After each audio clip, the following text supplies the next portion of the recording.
Hello and welcome to this week's IG Live. We're back after a little vacation, but of course, Read Your World has been going on in my absence. And for those of you who have missed it, we have our summer flash sale happening right now. So don't miss out. It's only until the end of July. So just a few weeks left to lock in your sponsorship for this fall.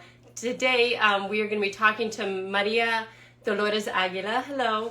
And your sponsorship, your donations, all help support interviews like this, so we can help supporting and lifting up the voices of the diverse KidLit creators.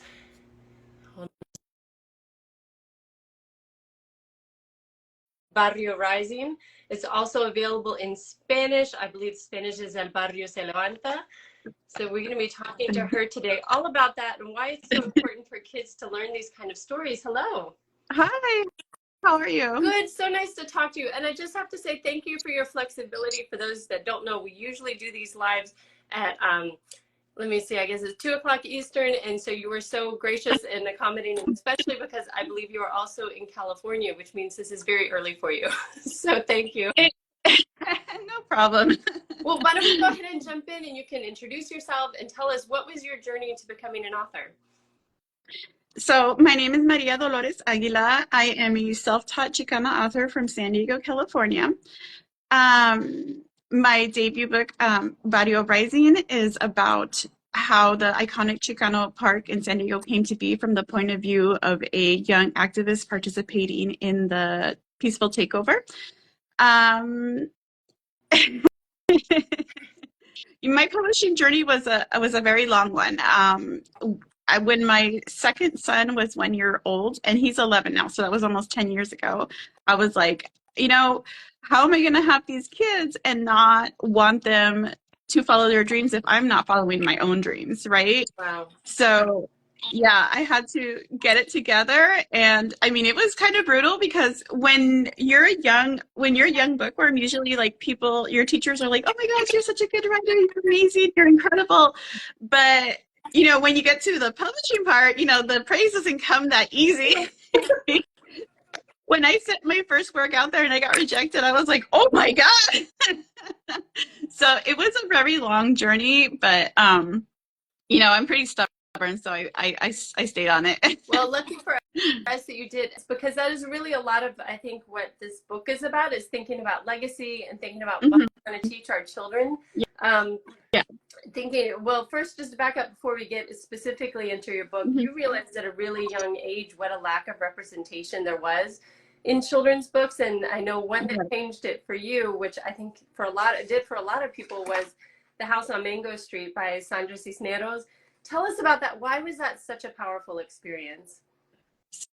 So I read The House on Mango Street when I was in 7th grade. So this was in 1996, and it was the first time I had ever read a book with a Chicana protagonist. And for me, that was like, wow, like I can totally relate to this character. And not only that, like she's the main character, like people are reading to follow her along on her journey. So for me, that was incredible to see that there was so much people that wanted to read her book, that it was such a popular book, and that, they were following her. Like, I mean, it's not a fantasy, right? It's like in that time, it was like a contemporary, right? So it's just like her everyday life, and everybody wanted to read it.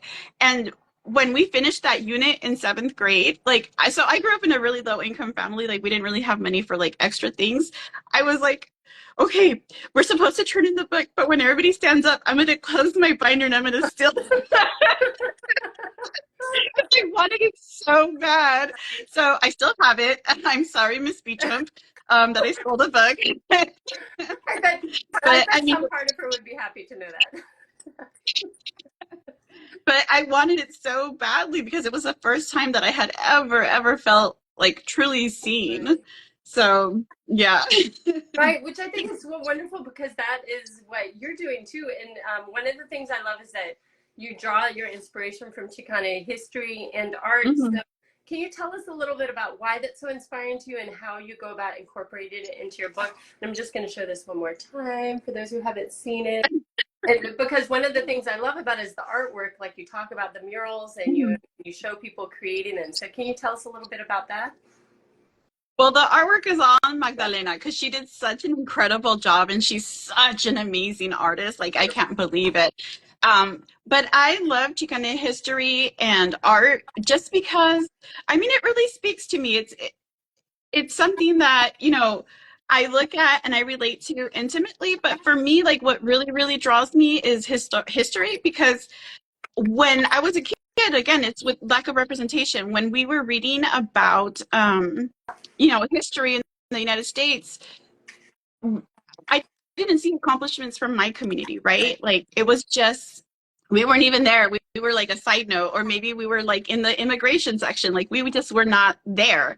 And so when I got older and I started deep diving into history, I was like, wow, like I come from a long line of resistance and resilience. Like my community has been doing things, and it's beyond, the Cesar Chavez and the great boycotts. There's so much more. So as soon as I read that, I mean, as soon as I started learning all these events in history, I was so inspired. It was like, I have to share this so other people can feel what I felt when I found out that my community has been doing things, that we have been resisting, we have been making our imprint in history, so that's just what motivates me so much, to share these stories from history, to give kids this sense of like, I come from a community that stood up and has won things, and I can do that too because I have seen it.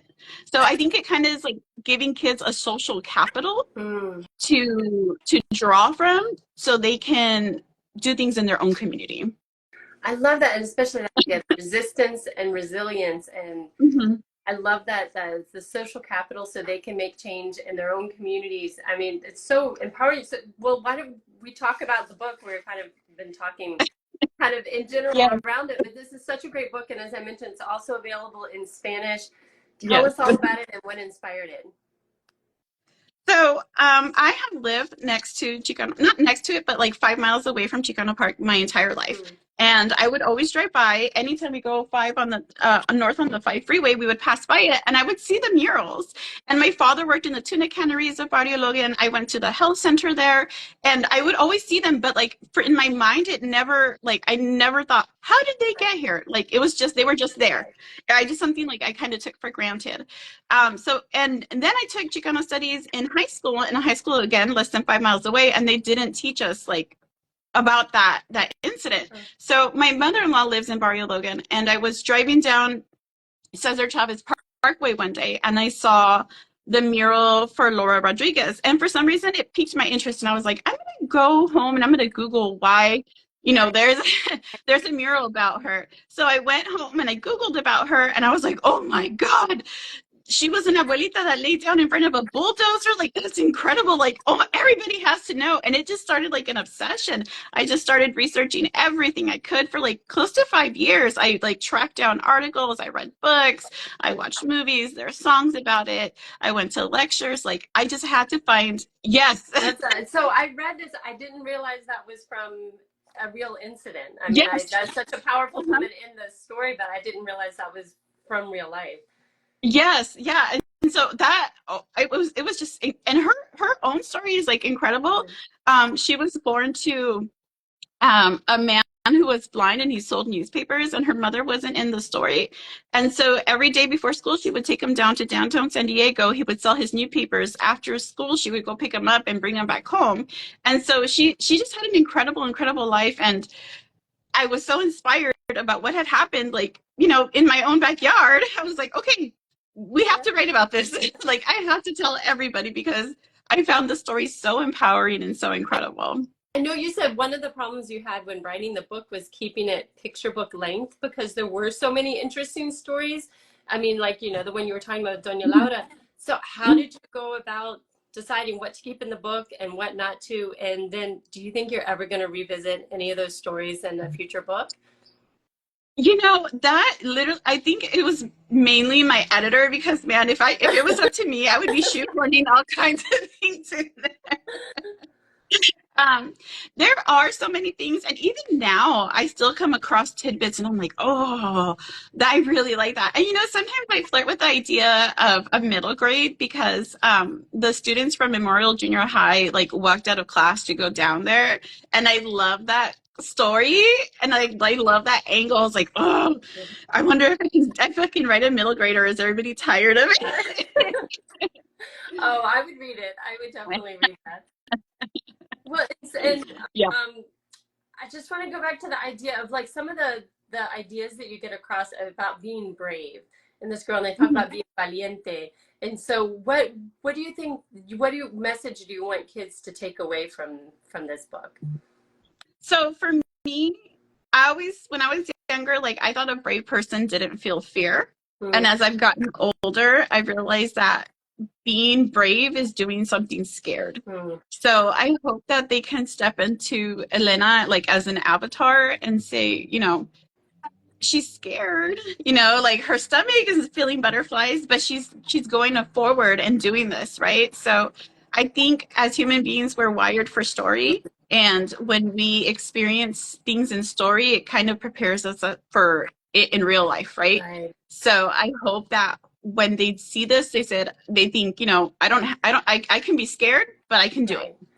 it. What kind of reactions have you gotten from people so far? I've gotten a lot of great reactions. At my debut launch, there was a guy who was a brown beret at the takeover, Oh, and he was like, "You captured it perfectly." oh, He read it. He like before I even like had the event, like he bought the book, he sat down and he just started reading it right there. And so I was watching him from the corner of my eye. I was like, "Oh my God, what is he gonna think?" I didn't even know anything about him then. And so he read it, and then he like closed it, and he like. And then later he's like, you took me back. And then like, we started talking about everything. And it was such a great moment because like this guy had no reason to massage my ego, like he was just some random guy. And to hear that from him, it was like, it made me feel really good because I'm always worried about like not doing it justice. And so to hear that from him, it was really nice. And then I had another reading with a woman that had been there when they were going around the bulldozers and they were talking to the guys, about how they wanted a park. And she's like, yeah, they like laughed at us. They told us it wasn't going to happen. I was like, yes, I got it right. yeah, because that's actually in like that moment is in the story. I'll see if I can find it real quick where they go there and the people manning the bulldozers are like, what are you talking about? Because they Yeah. were originally going to build a police station, right? Not a park.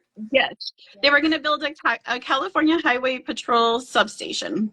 Wow. So, I mean, yeah. I mean, it strikes me that, we're talking about history. Most people, when they think history, they think going back 100, 200 or more years. And Mhm. you went back something that's in the lifetime of a lot of people who are still alive. Yes. So was that a little scary that you had people that were still participating? That like you said, love the examples you mentioned. They might come to your Uh-huh. reading, they'll read your book. Was that kind of nerve-wracking, or did it make research easier though, or what was that like? It is a little intimidating. And I mean, I know that everybody's going to have an opinion of like who I chose to center in the book. And one thing that I really wanted to focus on is like the contributions of women and children in broader, not just in the Chicano Park takeover, but in broader like situations. Because, without women and children, the protest wouldn't have been able to be sustained as long as it had been, right? Because they were doing like all the supporting work with food and water and all that stuff. So, I do worry about what people will say and like what they will think of what I chose to include or not include. But at the end of the day, I mean, that was a story that was in my heart. Like, that's just like my focus comes all the way back down to children. Like, what is going to impact the child the most? Because that's who I wrote it for, the kids that live in barrios just like I do and I was, and my own kids. And so they can feel seen, they can feel like, wow, I'm powerful, I can do things, Right. So I mean, it did make research easier because I could attend lectures and I could, go out in the community. But I mean, in the end, it is intimidating to know that, people are going to have their opinion and it might be different from mine. Well, tell us about your research process. So what was that like? Like you said, you got to do lectures, and did you do Mhm. interviews or just like book read? Because something like this, even though there are people alive that participated, I imagine it's not Mhm. something you can just go like read a book about, because like you said, it's often not included in histories. Mhm. So there's a lot of avenues that I took for research. Like there are books where it's not the main focus, but like a San Diego Chicano history. Like, I mean, it's not like it's like a university press book, so it's not something like someone would go pick up, Right. right off from Barnes and Noble, right? But there was one book in particular that was called Becoming Mexipino, that talked about like the ethnic history of different neighborhoods in San Diego. That helped me a lot. There's also like journal articles from students at SDSU, who wrote about it. And there's also like old newspaper articles and, journal articles from the San Diego History Center. Also, there's a movie, there's songs, you know, yeah, there's like it. There is a lot and there's not a lot. Right.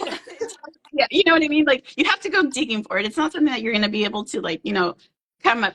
But I always love doing research. Like research is my favorite part of anything. Mm. And honestly, I have to be pulled away because I will be there with my computer and like look like Right. let's go down this rabbit hole and let's go down that one, and so research is like the best part for me and the most enjoyable part for me.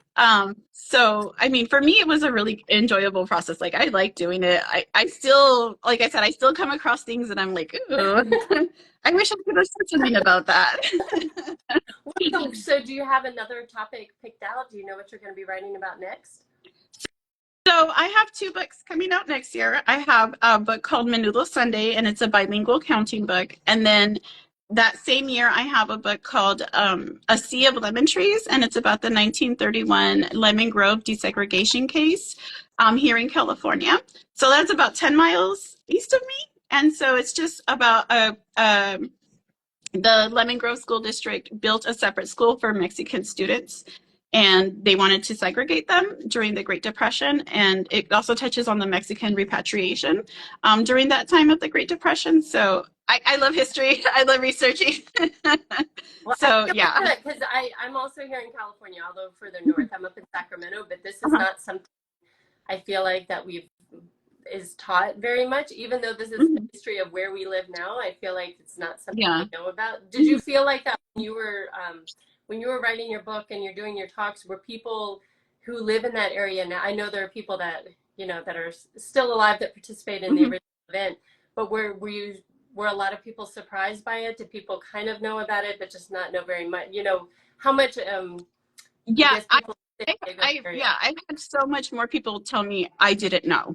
Like, wow, like this is incredible. Like I had no idea. Like that's been the overwhelming reaction. Do you think it's the same with the Lemon Grove? Is that something that is known? Because I've never heard of that before. I mean, when I think of desegregation, I think of Brown versus Board of Education. I don't think about the school in Southern California. I don't think it's very well known. There are 2 picture books about it, but it's still not like a very well known thing. Right. And also, like it ties into the Mexican repatriation, which I didn't know about. Like during the Great Depression, they were sending back Mexican parents and their American-born children back to Mexico, like to relieve the Great Depression. And so that was a history that I had not known about. Right.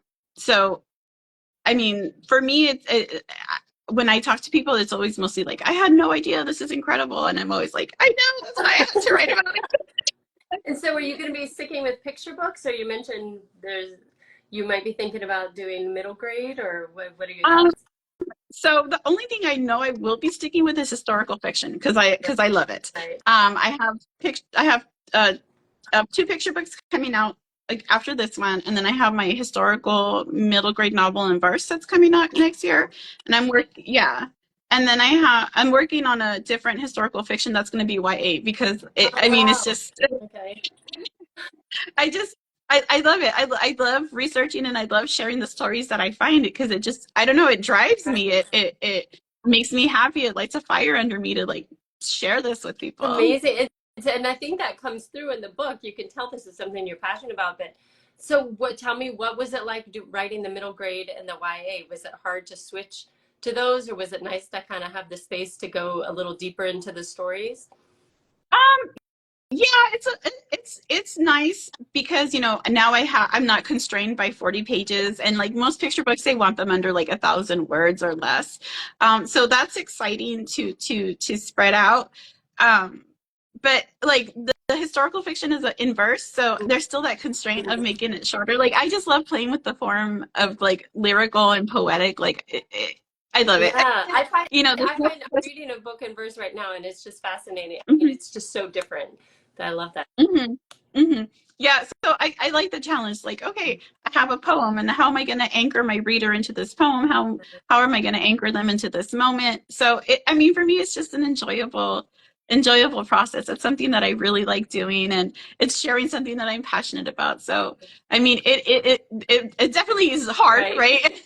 Like, it's not easy, but I mean, for me, the reward is so worth it. Mhm. Like, you know, it helps me power through it. I love it. Well, and it's so great for us to get to read them. Thank you for taking the time to talk with us today. And when we see announcements about your future books, we'll be sure to share those.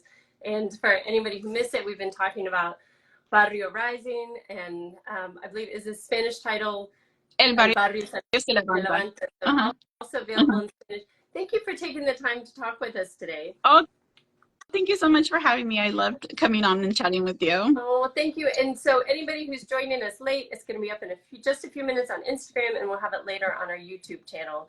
Bye, Okay, everybody. bye.